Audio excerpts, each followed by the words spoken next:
going to have a look at those Aurora numbers today. Like my other videos, what we're going to do is we're going to have a look at the most current month we have in the Toronto Real Estate Board, which is December 21. We'll compare that with what happened a year ago in December 2020. And then we'll have a look at November 2021 as well, and we'll just give you an overall market trend. So new listings that came to market, represented by the N in December 2020 was 66. 74 sales through the month, so more homes sold than actually came on the market. And 92 active listings. Active listings are what carried over into January 2021. So new listings in November 21, 105. 86 sales through the month, and 66 active listings are what carried over into December.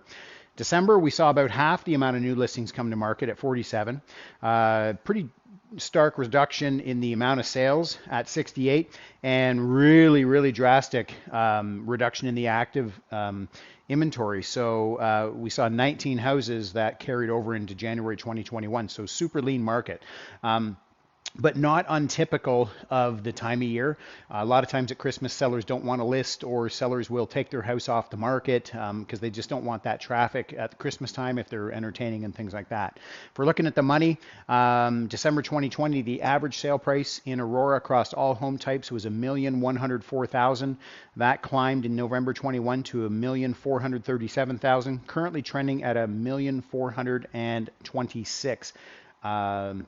Across all home types. So now take this number with a grain of salt. And I say this because you look at a place like Aurora, where you have, condos, towns and semis, but you also have big multi-million-dollar stuff. You have acreage, you have farms, you got all that sort of stuff.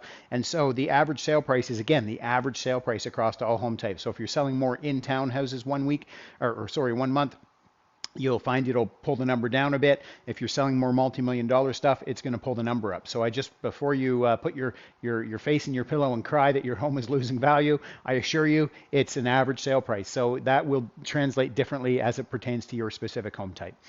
Sales to new listings ratio, also known as the absorption rate, tells us out of the homes coming on the market each month, what is the percentage that are actually selling.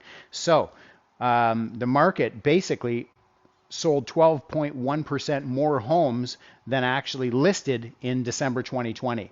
And so where those homes are being, so if you only have 100%, so if you only got 66 that come on the market and 74 sold, the only place those houses are coming from are this active inventory. It's this inventory that's been carrying over month to month to month, right?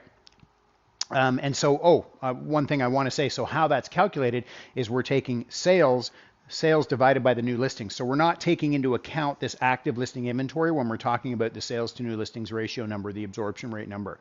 81.9% of the homes that came on the market sold in November, currently trending at 144%. That's not the highest I've seen in the GTA, but wowzers. And again, we're seeing that through the numbers, right? We're seeing a good, strong buyer activity here on the sales, and then the new listings inventories, 20 odd homes came off, and we're kind of seeing where maybe those extra 20 homes got made up, which is through this active inventory. Months of inventory remaining. Now these two are generally opposing, right? So what we're seeing is as the absorption rate goes up, the months of inventory goes down. As the months of inventory comes up, the absorption rate goes down. And so this is calculated looking at the active listings divided into sales. So it's not actually factoring in anything to do with the new listings.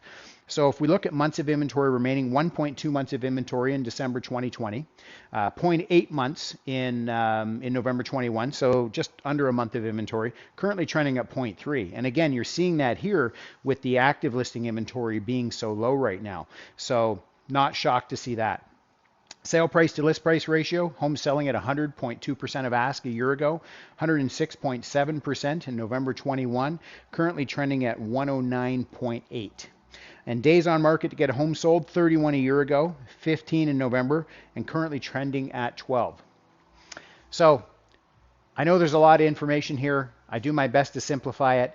If you have any questions about how this information would pertain to your home, or if you are considering making a change in 2022, I would love to connect and hear more about what you're looking to do.